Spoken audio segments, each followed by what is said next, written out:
जय श्री कृष्णा, राधे राधे। आप सभी का ब्रज दर्शन व्लॉग्स में स्वागत करती हूँ। आशा करती हूँ आप सभी बहुत अच्छे होंगे। आज के इस खास वीडियो में हम जानेंगे कि संतान की कामना करने वाले दंपतियों के लिए संतान सप्तमी व्रत की क्या विशेषता है। यह व्रत अत्यंत फलदायी माना गया है। तो आज हम सुनेंगे संतान सप्तमी की पावन कथा। तो आप वीडियो में अंत तक रहिए और कथा का लाभ उठाइए। एक दिन महाराज युधिष्ठिर ने भगवान से कहा, हे प्रभु, कोई ऐसा उत्तम व्रत बतलाइए जिसके प्रभाव से मनुष्य के सांसारिक दुख दूर होकर वे पुत्र और पुत्रवान हो जाएं। यह सुनकर भगवान बोले कि हे राजन, तुमने बड़ा ही उत्तम प्रश्न किया है। मैं तुमको एक पौराणिक इतिहास सुनाता हूँ, ध्यान पूर्वक सुनो।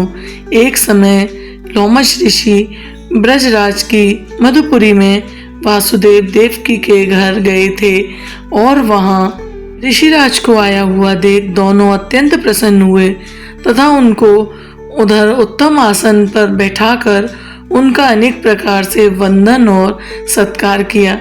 फिर मुनि के चरणोदक से अपने घर को पवित्र किया तथा शरीर को भी पवित्र किया। फिर वे ऋषि प्रसन्न होकर उनको कथा सुनाने लगे। कथा कहते हुए लोमश ऋषि ने कहा कि हे देवकी, दुष्ट दुराचारी कंस ने तुम्हारे कई पुत्र मार ढेल किए हैं, जिसके कारण तुम्हारा मन अत्यंत दुखी रहता है। इसी प्रकार राजा नहुष की पत्नी चंद्रमुखी भी बहुत दुखी रहा करती थी, किंतु उसने संतान सप्तमी का व्रत विधि विधान सहित किया, जिसके प्रताप से उनको संतान का सुख प्राप्त हुआ।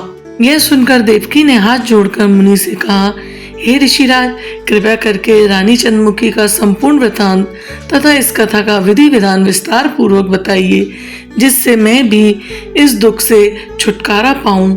लोमश ऋषि ने कहा, हे देवकी, अयोध्या का राजा नहुष थे। उनकी पत्नी चंद्रमुखी अत्यंत सुंदर थी। उनके नगर में विष्णुगुप्त नाम का एक ब्राह्मण रहता था। उसकी स्त्री का नाम भद्रमुखी था। वह भी अत्यंत रूपवान थी। रानी और ब्राह्मणी में अत्यंत प्रेम था। एक दिन दोनों सरयू नदी में स्नान करने के लिए गईं।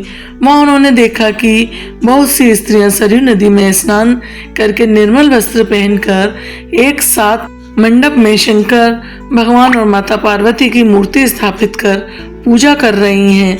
रानी और ब्रह्माणी ने यह देखकर उन स्त्रियों से पूछा कि बहनों, तुम ये किस देवता और किस कारण पूजन कर रही हो और ये व्रत क्या है, ये सब आदि हमसे कहो। यह सुन स्त्रियों ने कहा कि हम संतान सप्तमी का व्रत कर रहे हैं और हमने शिव पार्वती का पूजन चंदन आदि से विधि विधान से किया है। यह सब ऐसी ही पुनीत संतान सप्तमी का विधान है। यह सुनकर रानी और ब्रह्माणी ने भी इस व्रत के करने का मन में संकल्प किया और घर वापस लौट आई।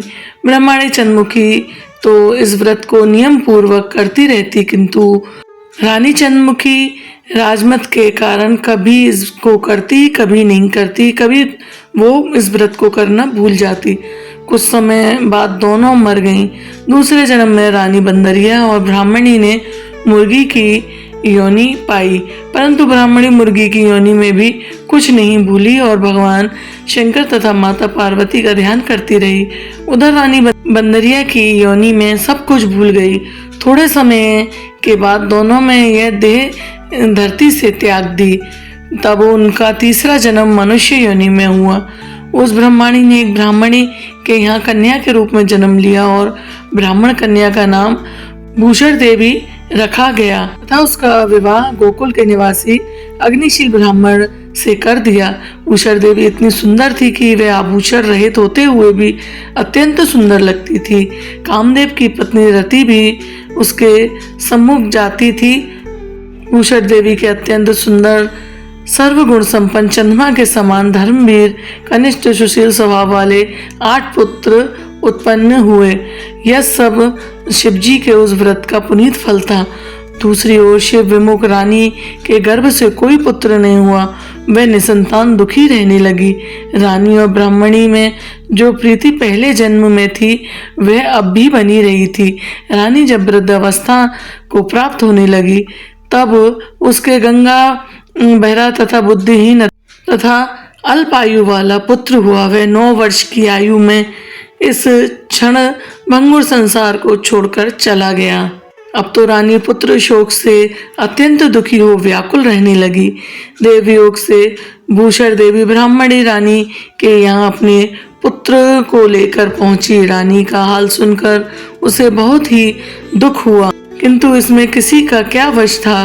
कर्म और प्रारब्ध के लेखे को स्वयं ब्रह्मा भी नहीं टाल सकते। रानी कर्मच्युत भी थी, ऐसे कारण उसे दुख भोगना पड़ा। इधर रानी ब्राह्मणी के इस वैभव और ठाट बाट को देखकर अपने मन में ईर्ष्या करने लगी तथा उसके मन में पाप उत्पन्न हुआ। उस ब्राह्मणी ने रानी का संताप दूर करने के निमित्त अपने 8 पुत्र रानी के पास छोड़ दिए।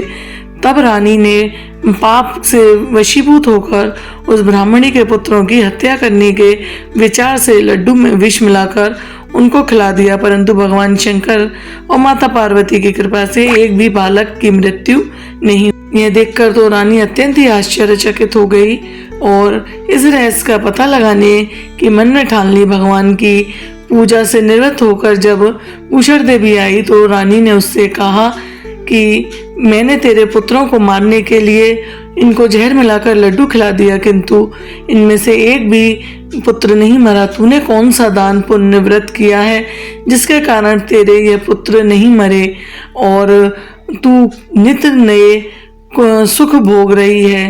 तेरा बड़ा सौभाग्य है। इसका भेद तू मुझसे निष्कपट होकर समझा। मैं तेरी बड़ी ऋणी रहूंगी। तब रानी ने ऐसे दीन वचन कहे और ये दीन वचन सुनकर भूषण ब्राह्मणी कहने लगी, सुनो, तुमको 3 जन्म का हल कहती हूँ, सो ध्यान पर पूर्वक सुनना। पहले जन्म में तुम राजा नहुष की पत्नी थी और तुम्हारा नाम चंद्रमुखी था, मेरा नाम भद्रमुखी था और ब्राह्मणी थी। तुम दोनों अयोध्या में रहते थे और मेरी तुम्हारी बड़ी प्रीत थी। एक दिन दोनों सरयू नदी में स्नान करने गए और दूसरी स्त्रियों को संतान सप्तमी का उपवास शिवजी माता पार्वती का पूजन अर्चन करते देख हमने मन में उत्तम व्रत करने की प्रतिज्ञा की थी, किंतु तुम सब कुछ भूल गई और झूठ बोलने का दोष तुमको लगा और तुम आज भी वह दोष भोग रही हो। मैंने संतान सप्तमी का व्रत को आचार विचार सहित नियम पूर्वक सदैव किया और आज भी करती हूँ। दूसरे जन्म में तुम बनरिया का जन्म लेके पैदा हुई थी और मैं मुर्गी की योनि में मिली थी।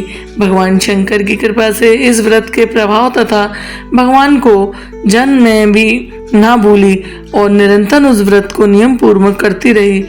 तुम अपनी बंदरिया के जन्म में इस व्रत को करना भूल गई। मैं तो समझती हूँ कि तुम्हारे ऊपर यह जो भी भारी संकट है उसका एकमात्र यही कारण है और दूसरा कोई इसका कारण नहीं हो सकता। इसलिए मैं तुमसे कहती हूँ कि अब तुम संतान सप्तमी का व्रत विधि पूर्वक करो और जिससे तुम्हारा ये संकट दूर हो जाए।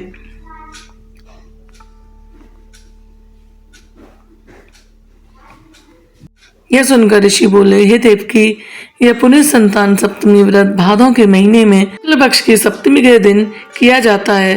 उस दिन ब्रह्म मुहूर्त में उठकर किसी नदी या फिर किसी कुएं में स्नान कर पवित्र जल से और निर्मल वस्त्र पहनने चाहिए। श्री शंकर भगवान तथा जगदम्बा पार्वती की मूर्ति की स्थापना करें।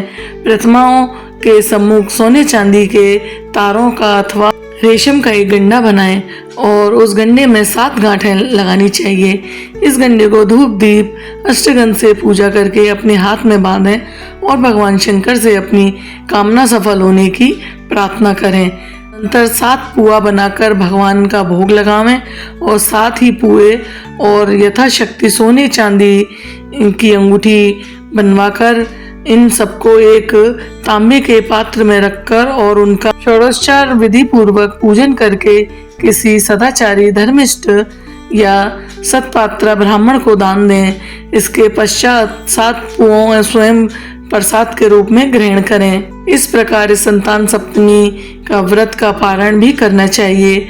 प्रति साल की शुक्ल पक्ष की सप्तमी के दिन हे देवकी, इस व्रत को इस प्रकार करने से समस्त पाप नष्ट हो जाते हैं और भाग्यशाली संतान उत्पन्न होती है तथा अंत में शिवलोक की प्राप्ति होती है। हे देवकी, मैंने तुमको संतान सप्तमी का व्रत संपूर्ण विधि विधान से बताया है, उसको अब उन नियम पूर्वक करो जिससे तुमको उत्तम संतान पैदा होगी। इसकी कथा कहकर भगवान आनंद कंद श्री कृष्ण ने धर्म अवतार युधिष्ठिर से कहा कि श्री लोमश ऋषि इस प्रकार हमारी माता को शिक्षा देकर चले गए।